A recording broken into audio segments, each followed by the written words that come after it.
The world is saved.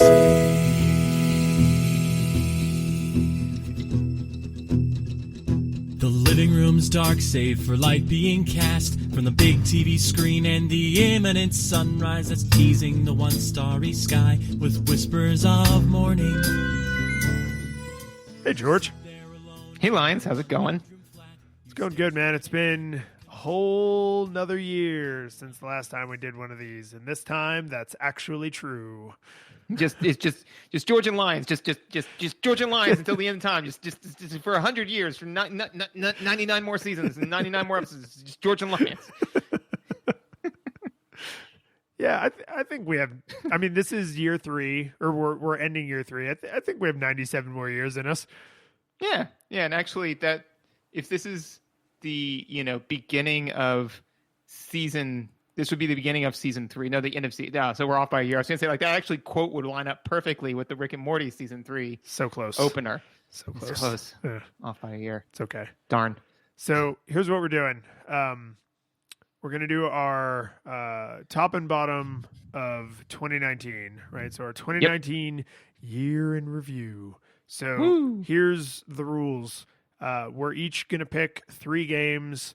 We're going to start with our bottom 3 and then do our top 3. No nostalgia games are allowed to be in the bottom 3 or the top 3. We just have like one nostalgia honorable mention. And this does not have to in any way line up with how we felt when we recorded the episode because, and I actually have this in my notes, and this will be the theme of these going forward. To quote you from an earlier one of these, this is not about facts. It's about feelings.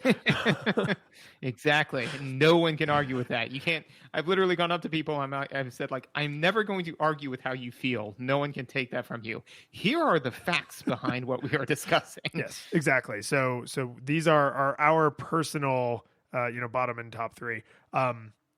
I do want to throw out, because it is still, as we record this and when this will be released, the month of January in the year of our Lord and Savior, Super Mario 2020. Yes. And if you go back and listen to the 2018 review, which you can find a link in the show notes, as well as it's like literally in your podcast player, there's a link to the Celeste giveaway. So if you want a free copy of Celeste, go do the things. There's instructions. It's not complicated. And it's free, and you could win a copy of the game. So I wanted to do something we didn't do very quickly for the 2017 and 2018 year in reviews, which is I'm going to just very quickly read the list of the games we played this year. All right. So Actually, is this the same list? This is the same list. Exact same list. If we read it off the same list, then we could alternate each one, and that might sound cool. Sure. Yeah. I'm going to go in chronological order. So I'm going to start with the first game we played in 2019 was Super Smash Brothers.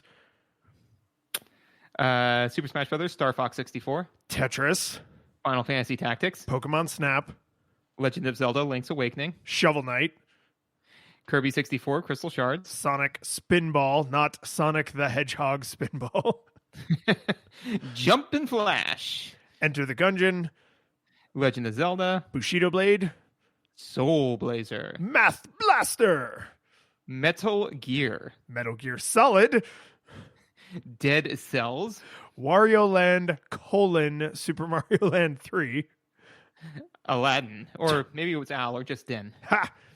You got to double dip on that joke. I did. I'm really excited about that. Tony Hawk's Pro Skater 2, the best one, Super Ghouls and Ghosts, Earthbound, Bubble Bobble, Banjo-Kazooie. New Nostalgia Goggles, Sydney Hunter, and The Curse of the Mayan. Nice. So that was our whole year. That was our 2019.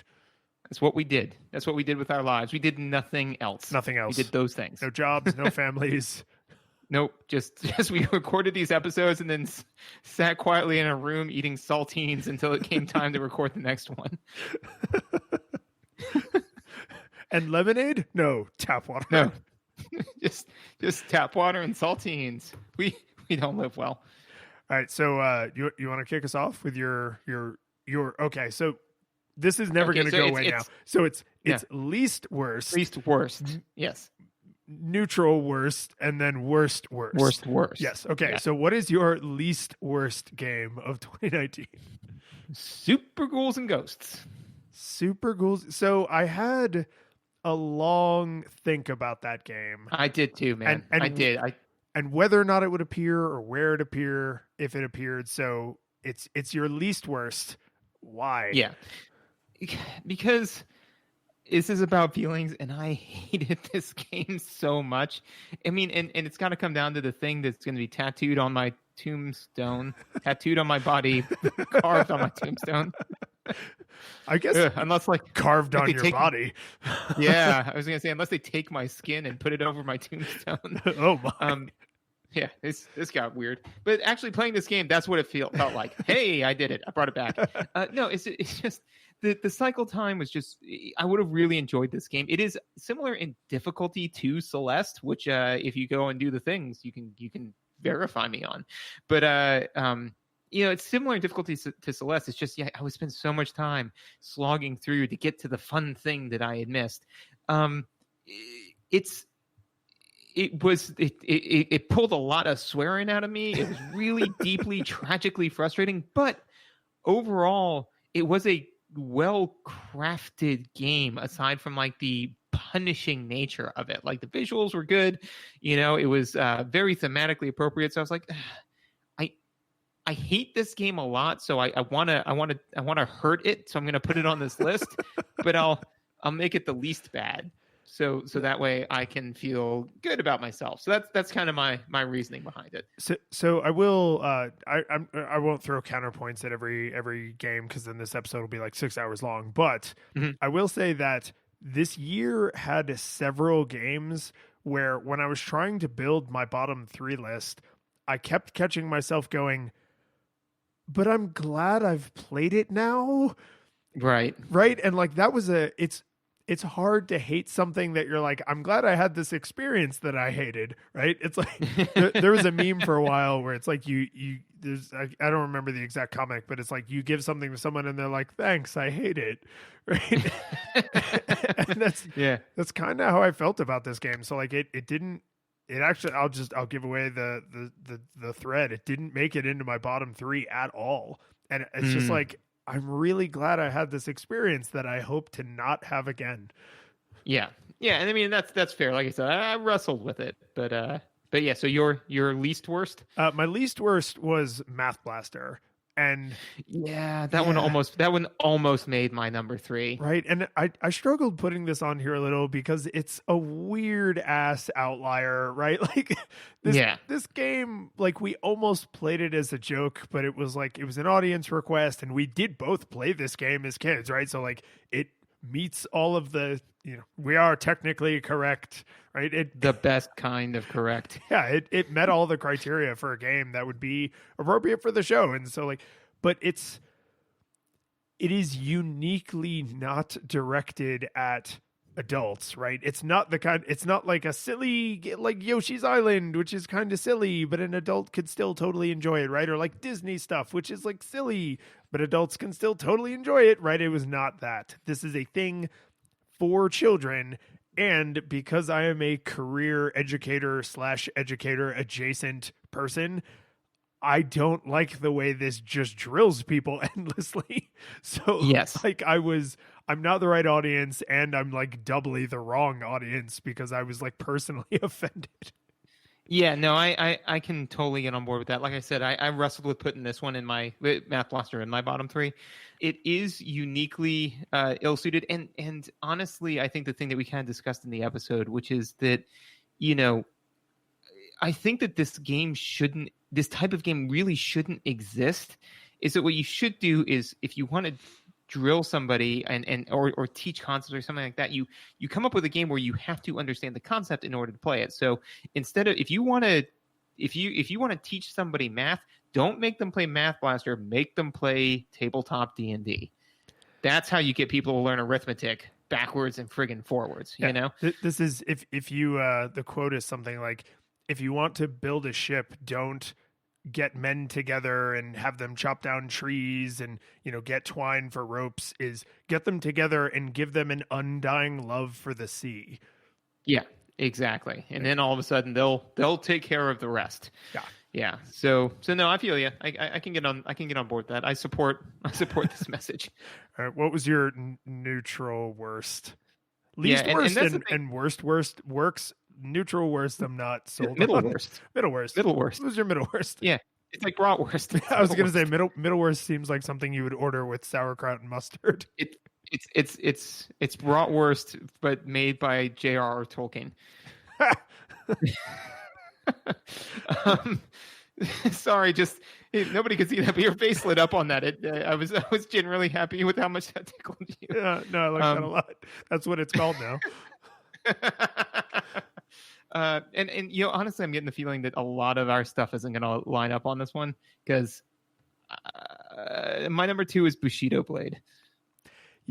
I had a strong feeling that was going to show up on your list because it's not awesome without nostalgia goggles, right? Like the whole episode is, man, they tried to do some interesting things and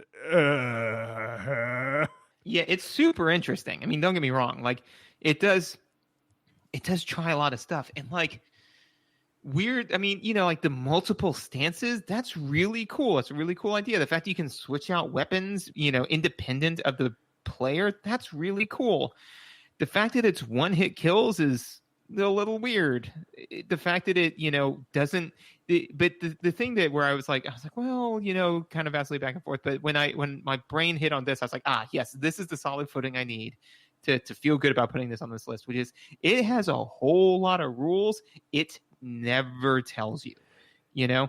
And no, you're 100% correct. You are thrown into the deep end where every mistake results in your death and just expected to enjoy it.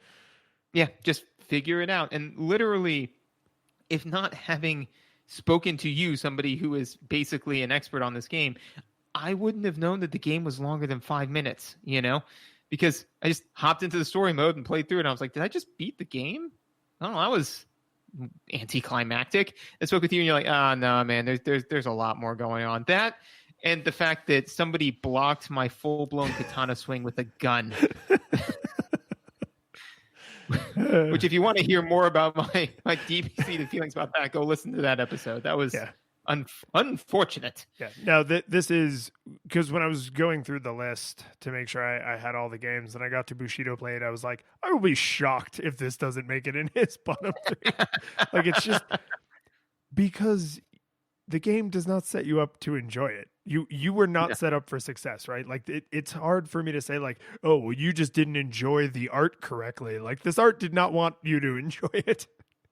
Nope. No. And I think too, the big thing is that it is the type of game that you need to be 12 and have nothing on your docket to enjoy, I mean, I did. Yeah. And you did, and you enjoyed it.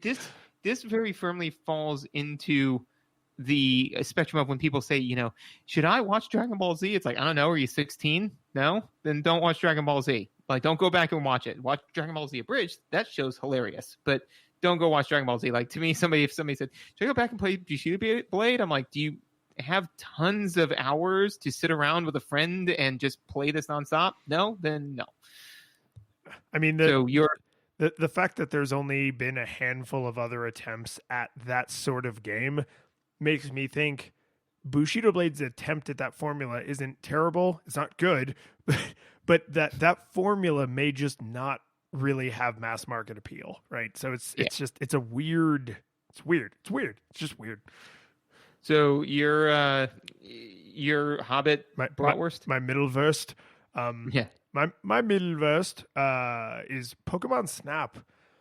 And okay. And this is probably not the game's fault, but my experience with that game was just not good.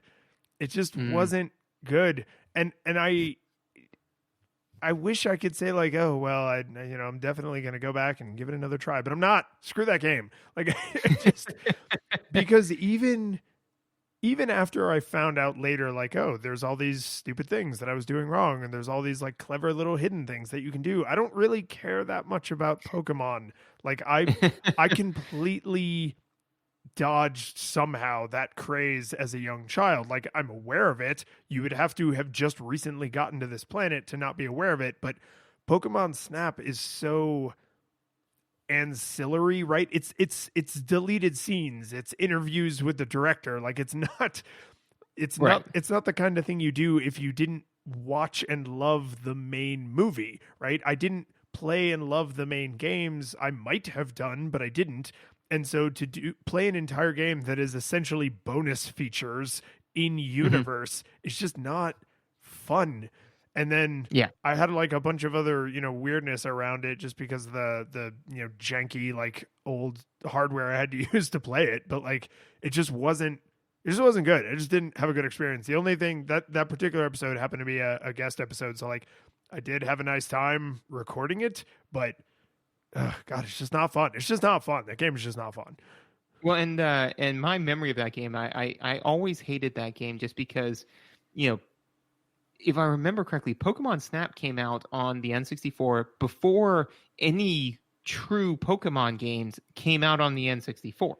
Well, okay, so this is a thing that I know about because, again, you can't be into video games and not be aware of Pokemon stuff, but supposedly there are no mainline Pokemon games that were first released on a home console until the newest one, Sword and Shield. There are re-releases and stuff, but like, apparently everyone who ever played Pokemon did it all on Game Boys. Like, that was just how it was. And that's fine. But basically what I was excited about, I didn't have to be on a home console. What I wanted was to see, instead of Bulbasaur using Whip, moving one pixel to the left and then back, and then the person like flashing, I wanted to see that animation, right? And they were like, guys, we got a Pokemon game coming straight to the N64. And I'm like, 3 dimensions? I get to see Bulbasaur rendered in his 3-dimensional glory? Oh, yes, you will. And I get to train him and fight with him? No, you do not. You get to take pictures of him. I'm sorry. I must have stroked off there for a minute because it sounded like you said I don't get to play Pokemon with the Pokemon. That is correct. It's like, this is dumb. This is ostensively and obstinately dumb. Yeah. So good. Yeah. No, as soon as once I put the pieces together in my mind and I realized that it's an on-rails shooter Pokerazzi game, I was just like, I don't care about any of this. Like, maybe if I loved the Pokemon universe, I would think that game was just amazing. And if you put some other coat of paint on that game, then I would think that game is amazing. But I didn't, and they didn't, and I don't. So what is your worst game of 2019? My worst game of 2019 was Luigi's Mansion. Oh, no. That was something else. No, my worst game is, and this one I think we might be aligned on, Metal Gear. It's Metal Gear.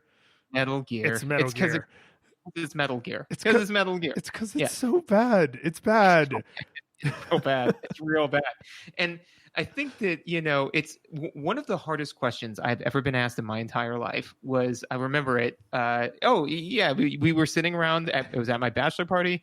We were sitting around a campfire and Frank turned to me and said, which is a worst movie, Avatar: The Last Airbender or Dragon Ball Evolution?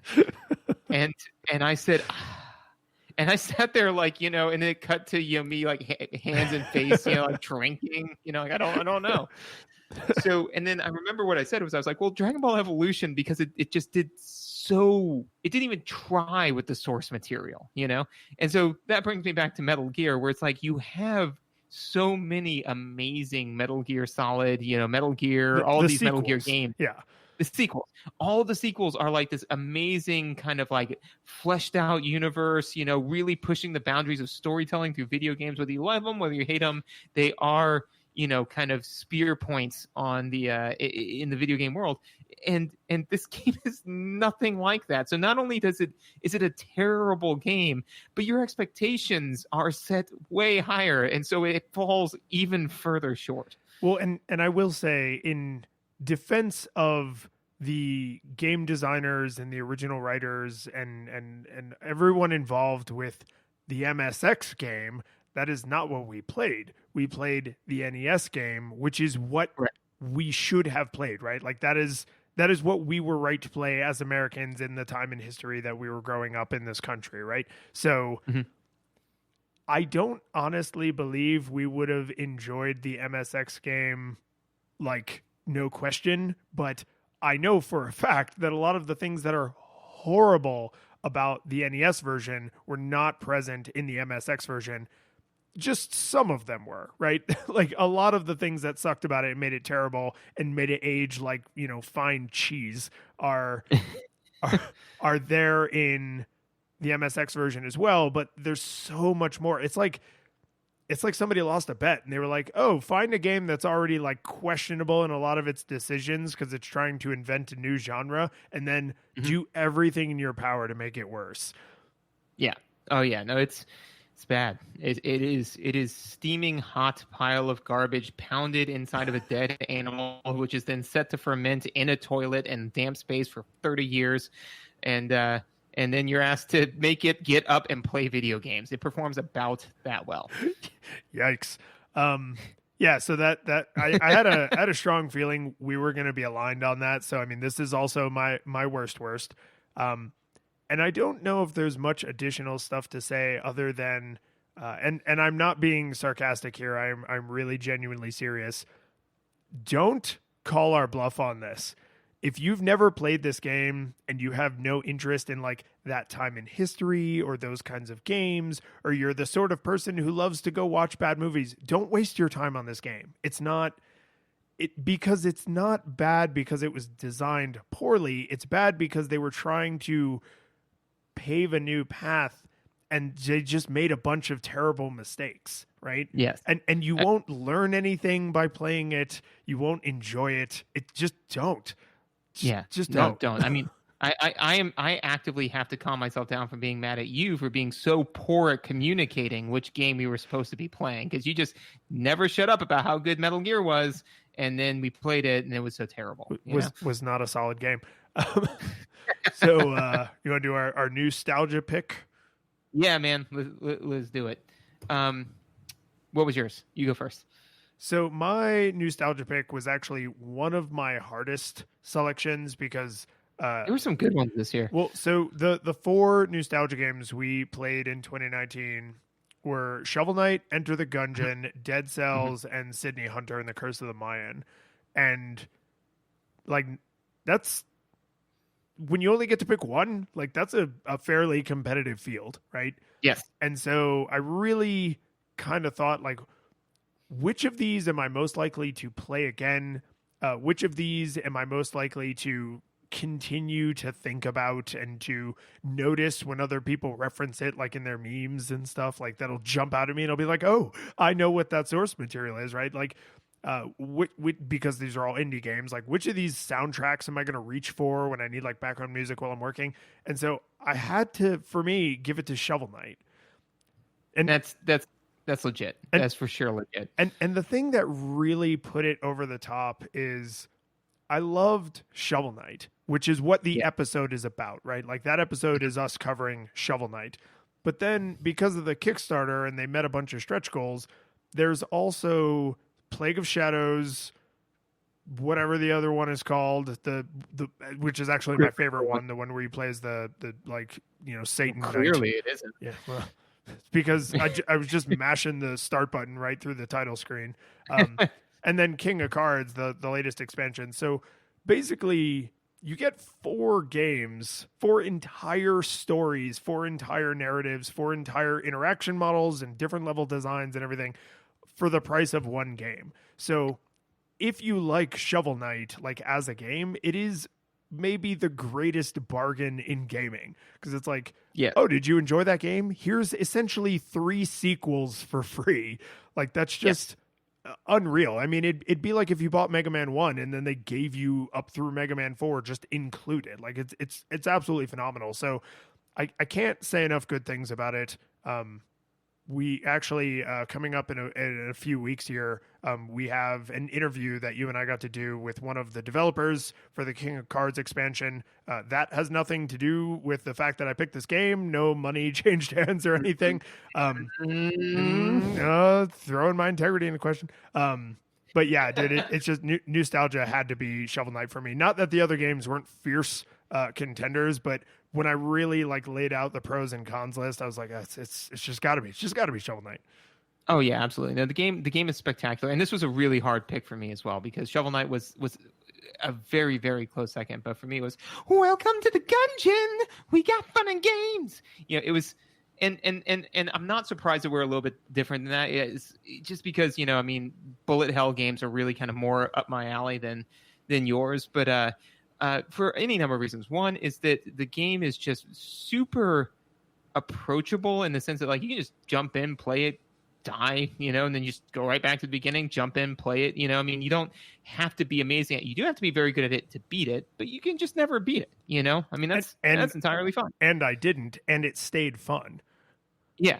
And so and the countless references that are in there, and just the super deep cuts, and I mean honestly I still love the one where it's just the the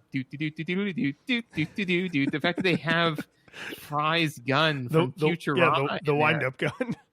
Yeah, exactly. It's like, just it was a game clearly so lovingly made. And also the fact that, when I'm trying to sell it to people, I'm like, you can get a bullet that shoots guns that shoots bullets.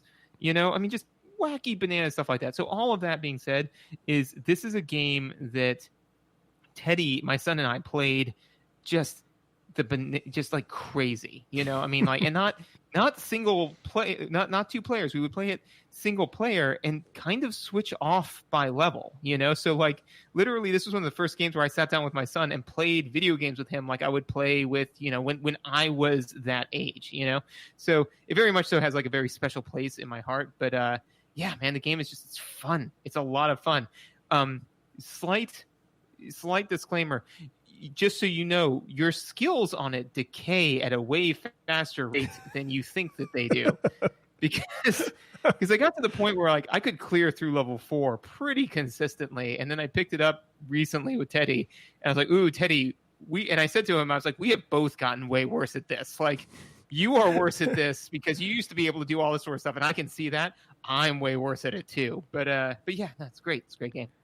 No, if I didn't have the affinity for Shovel Knight that I had, I would have easily been able to happily pick Enter the Gungeon because it has a lot of similar qualities, right? Fantastic music, amazing visuals, pop culture impact that like now I'm like on the lookout for Enter the Gungeon memes and stuff. Like it's actually got a lot in common with what I got out of Shovel Knight. It's just Shovel Knight did more of that stuff and better in a genre I get more enjoyment out of. So like it just right. it pulled itself ahead of into the lead. But yeah, dude, I'm with you on Gungeon. Like it's phenomenal. It's good stuff. It's good. So what is your least best? Your third best? Least best for 2019, Metal Gear Solid. Not Metal Gear. Yep, me too. Really? I'm surprised it made your 3, but yeah, no, it was number 3, Metal Gear Solid. Yeah. I mean, it's just this, like you say, it is solid, but I mean, this game holds a very special place in my heart, right? Like, even though the controls are kind of jank and the writing is absolutely atrocious and the story is confusing and the scratched out doll's eyes, I'm never going to stop thinking about that now when I see these graphics. But like, it's just, this game came into my life at a really kind of, formative time in video gaming, like in my games literacy. And to circle back to something at that time and still get enjoyment out of it and confidently be able to recommend it to people who are like curious about the Metal Gear Solid universe is like, that's kind of special, right? There's not a ton of series that have been going for 20 years or actually, I mean, the Metal Gear, but those don't count. But there's not a lot of games that have been going for so long where I could confidently say like, oh no, go back to the first one, right? Like for a lot of people, I would say, oh no, start with the 5th one and just pretend the others don't exist, because most people are coming in with like a sophisticated modern shooter games literacy. But for anyone else, anyone who's like willing to deal with the controls or who's not a shooter player, so they're not used to that like kind of control schema, like I could totally confidently say, yeah, dive in. It's a crazy universe. The music's phenomenal. The story makes no damn sense no matter how many times you play it. But you're like, yeah, jump into the crazy well and drink the crazy waters and go crazy with the rest of us. And I mean, honestly, the way what kind of made me put it as my third, because I mean, like when I was playing it, I was like, yeah, this game is good. Is that I couldn't find any other game on the list that I could legitimately, in good conscience, put ahead of it. Because I mean, like it. Because I was looking at, there were some other games on the list that I definitely enjoyed more. Like Aladdin. Like honestly, I had more fun playing Aladdin than I did playing Metal Gear Solid. But there's no way I could reasonably say, well, Aladdin's a better game than Metal Gear Solid. I mean, like I would just feel almost petty or vindictive to like, and so I just kind of going through and I'm like, I can't reasonably put anything. I mean, even Star Fox 64, which is a really, really good, really expansive, really well-made game that I do have strong nostalgia goggles for. I know that this is all based on feeling and what we like, but I mean, there was just a part of me that I was like, I can't in good conscience say that this game is not impressive, and I think that that's kind of what it is for me, is that this game is impressive. Yeah, the dialogue is just straight out of a Diaries of a Madman. Well, the Diaries of a Madman, but also too, like very, very much so born of the 80s machismo Bondian, Diaries of a Teenage Madman. Yeah, Diary of a Teenage Boys, Madman, yeah, whatever. But I mean, all that being said, like the graphics, the aesthetic is very it's very forward thinking for the time and holds up. The story's bananas, but the whole franchise is bananas. And so, I mean, like realistically, there was not a single game on the list where I could say I can say that this game is better than Metal Gear Solid. So Metal Gear Solid.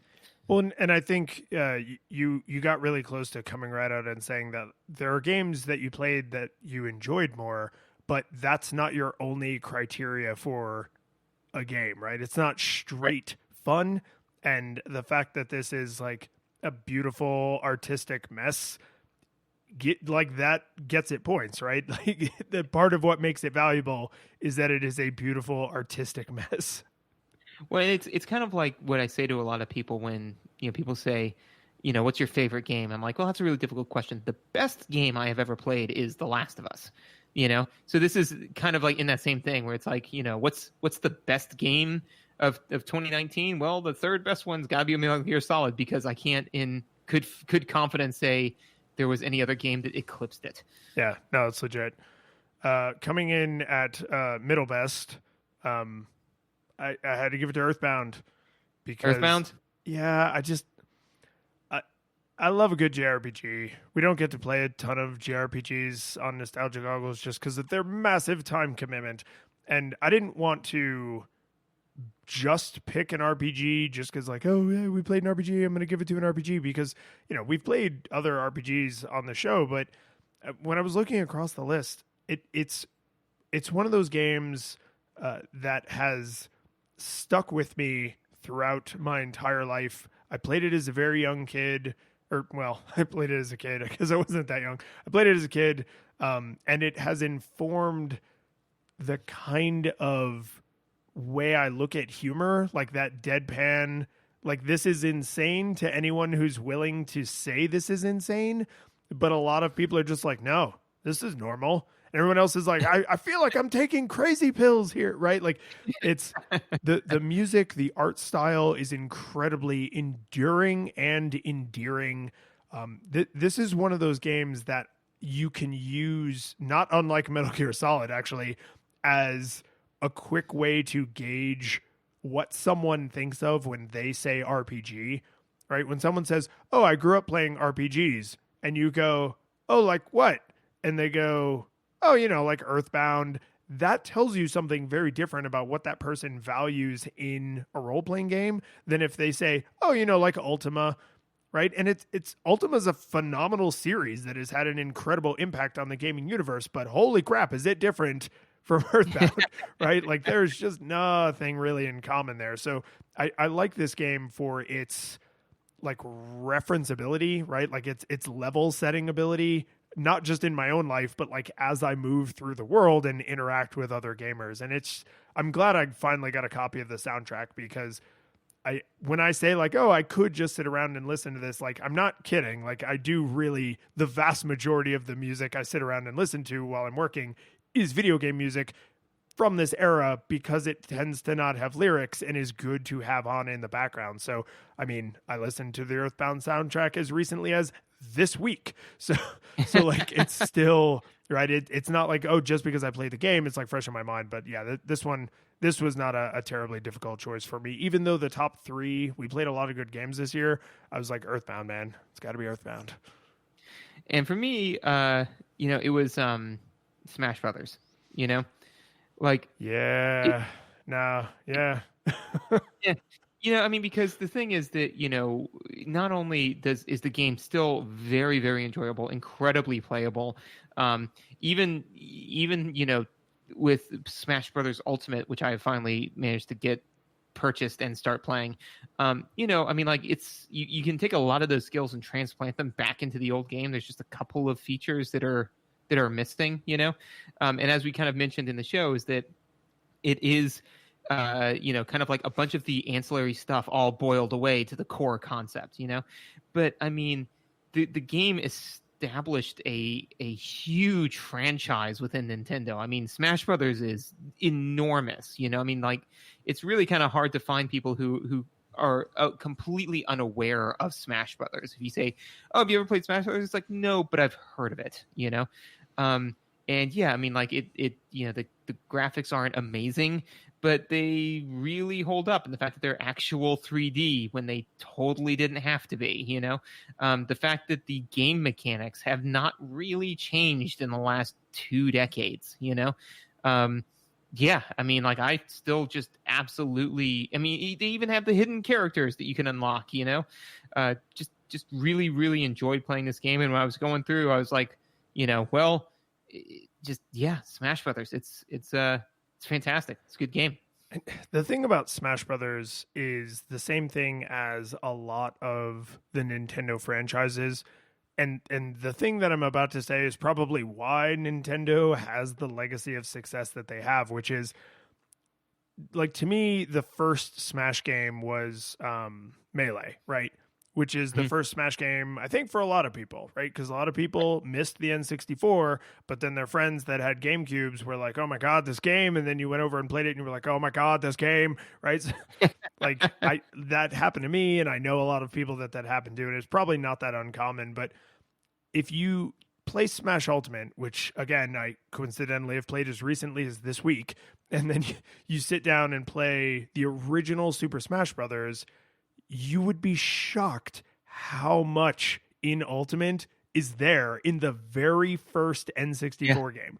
Like, core mechanics, music, level design, references, character. I mean, the character roster's incomparable, but you know what I mean, right? Like, they saw so much of what they wanted to do and nailed it so close the first time that every single game ever since has just been small tweaks. I mean, more characters and more levels, but that's not really what has changed game to game. What has changed game to game is the small tweaks of, is this character unplayably broken? Is there a way to suck the fun out of the game for other players? And if so, can we stop that? Like, how long can your shield be up? How many times can you air dodge? Like, these little tiny tweaks to the mechanics to make the game itself more fun. But in terms of the target they were aiming at, the target they're aiming at with Smash Ultimate is the exact same target they were aiming at with Super Smash Brothers. And not a lot of franchises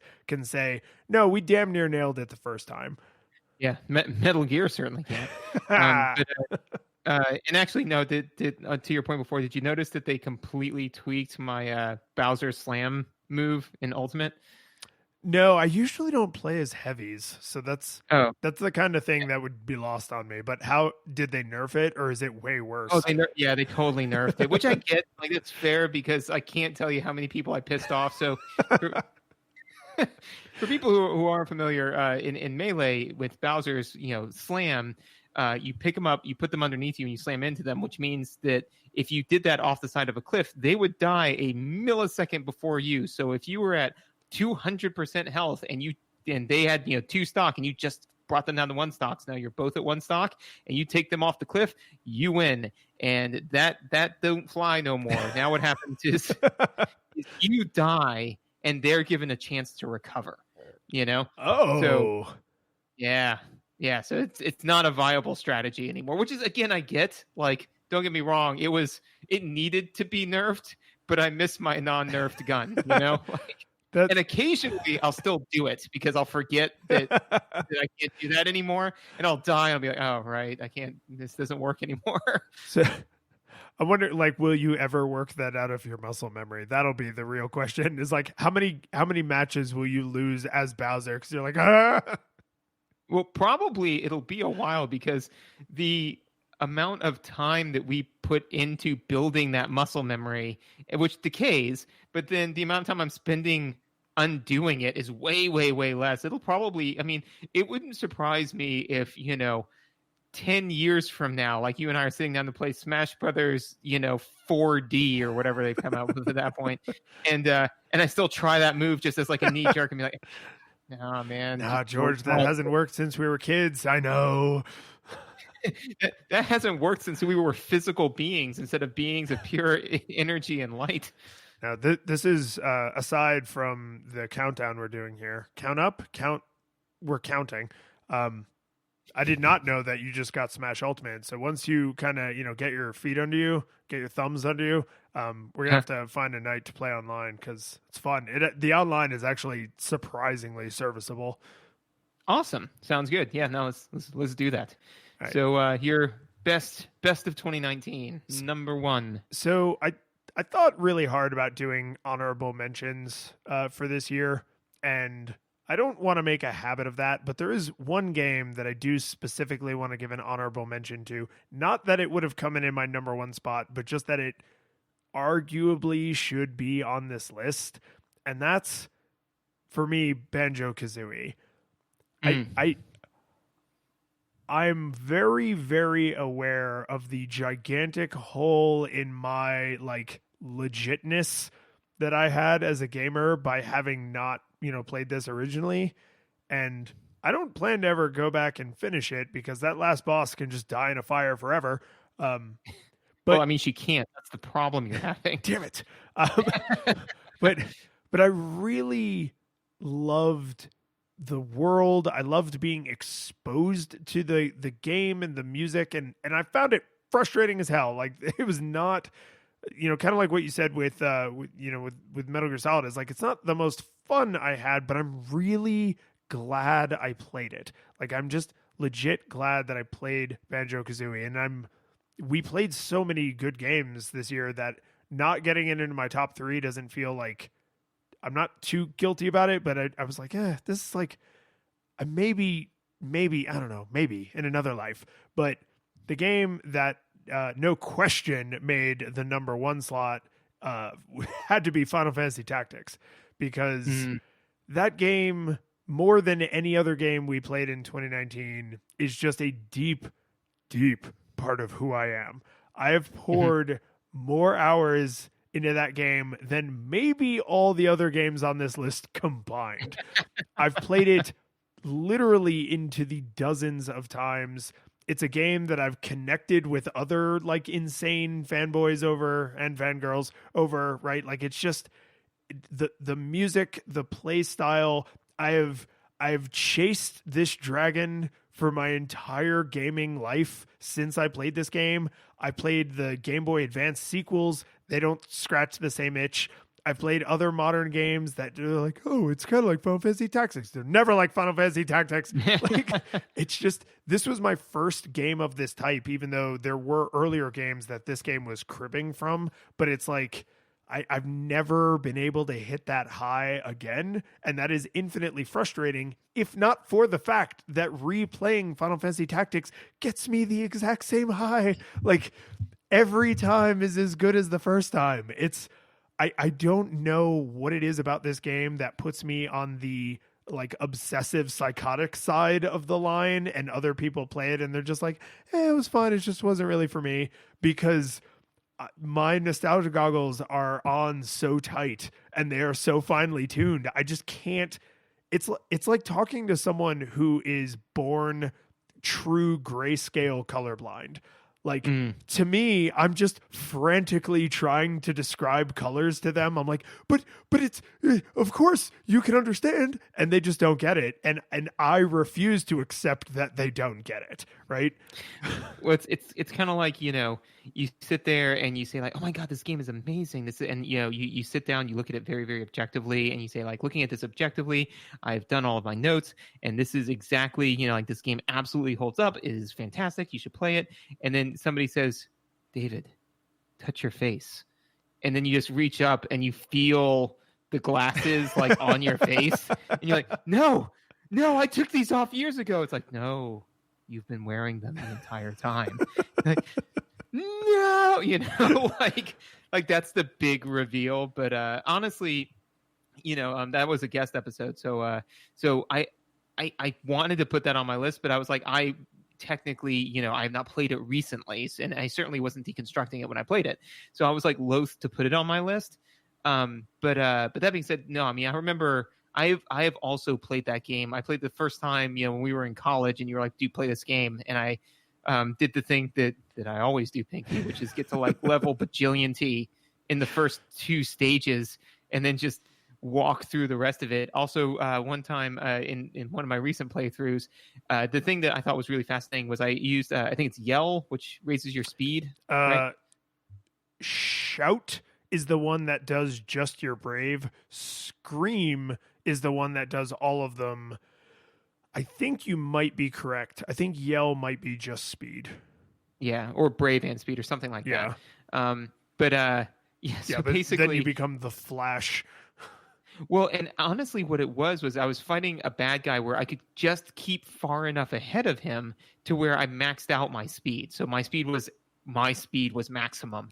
So I was which is 50, because then if you're hasted, it's 100. Excellent. So I was moving 4 times. Like I would get 4 turns for every 1 turn that they got. So I went and punched this guy. He immediately went down. So he summons his 4 demons.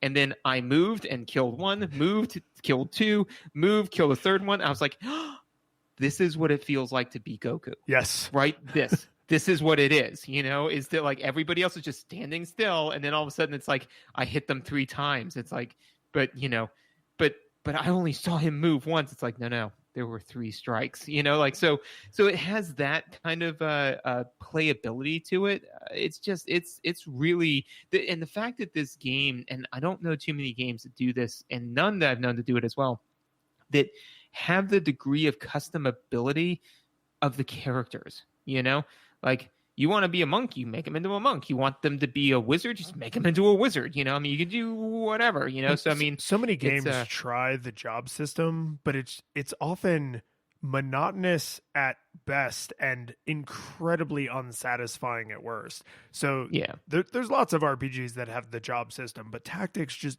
nails it. Absolutely nails it. Absolutely. And I will say, you gave me a little insight into maybe one of a very long list of qualities that sets the super fans of this game apart from the either normal fans or people who just don't like it, which is you did what a D&D player does, which is you projected story onto something relatively mundane as getting several turns in a row, right? Right. And we both do that. I think people who do, it's like being colorblind, right? Like people who don't see the world that way. I'm like, then how do you see it? If your world is not made up of stories, then what is it made up of? Exactly. And so for me, my number 1 pick of 2019 has to be The Legend of Zelda. Because it's so impressive. I had to say it all. Ooh. No, I mean, when I was going through this list, the first time when you sent it to me, I kind of like skimmed through it. And I was like, oh, this was a good game. This was a good game. And I was like, oh, right. We played the OG Legend of Zelda this last year. I mean, it's got to be that one, like it's got to be. I mean, it's just, it made a bajillion game, a million, look how many games there are. Right. And so I promise I'll just stop quoting Ego Raptor here in a minute. But no, I mean, like, it's honestly, the Legend of Zelda franchise is one that is just very near and dear to my heart. I don't think anybody that knows me would be wildly surprised. Certainly nobody listening to this podcast would be wildly surprised. And honestly, I think that this game is it's so good that literally the most recent Zelda game used it for the return to form. So like, yeah, they're not the one right before it, not an all-time favorite. They went back to what would you call it? Primary sources. Yeah, back to the beginning, And so when we went through and played it, honestly, I got about halfway through, and the game is notoriously convoluted, right? But I got about halfway through the game before I said, like, okay, let me just double check this. But even then, it wasn't some convoluted walkthrough that I had to do. I just literally looked at a map and it said, here's where the entrance is. I was like, oh, right. And then I just went there and just bummed about the dungeon. I mean, the fact that you can kind of get items in any order, you can explore at your leisure. There are some areas that you can get to that you totally shouldn't be in, and you'll just get your lunch done at. That is something that I particularly love in video games, because it gives you an ultimate feel for power creep. Because like the world is just hostile. It's not holding your hand, like it's not telling you like, okay, now go here, now go here. No, don't go over there. And sometimes completely locking you off from that. It says like, go wherever you want. Just some places you really shouldn't go. So, be careful. Like it's a great game. I mean, honestly, to me, the biggest difference between it and Breath of the Wild. I was thinking Wind Waker, and that's not right. Breath of the Wild. The only difference between it and Breath of the Wild is just dimensions and scale.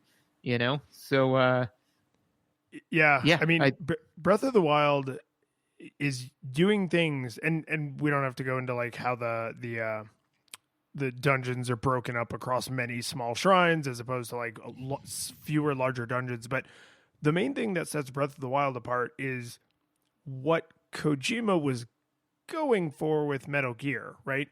Because in Metal Gear, they wanted you to feel a certain way and, behave a certain way because of those feelings.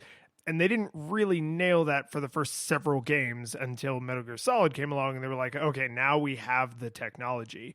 With Breath of the Wild, they were trying to nail a feeling they had already successfully nailed several times, and then said, okay, what new fun things can we do mechanically, right? Like being able to surf on your shield, right? You couldn't do that in the Nintendo one, and you probably shouldn't have done, and it would have been silly, right? But now in Breath of the Wild, it makes sense. But they'd already nailed the feeling, right? This is exactly like what I was gushing about Smash. Is like they'd already nailed what they were going for. It's just now we can do more of it.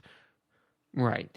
And so for me, that was number one. And so the big thing, the one big thing, the big takeaway is, if we don't play Ocarina of Time in 2020, I will. The curtain falls, the music plays, the credits roll, then it all fades to black, and you're left by yourself.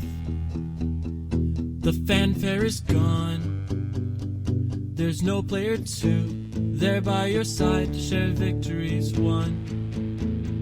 But as you slowly progress down the hall to your bed, a few great events leak back into your head from the time that you spent traversing the land, battling evil, fighting the darkness, just sword in hand. Your memories creep in with the edge of a smile.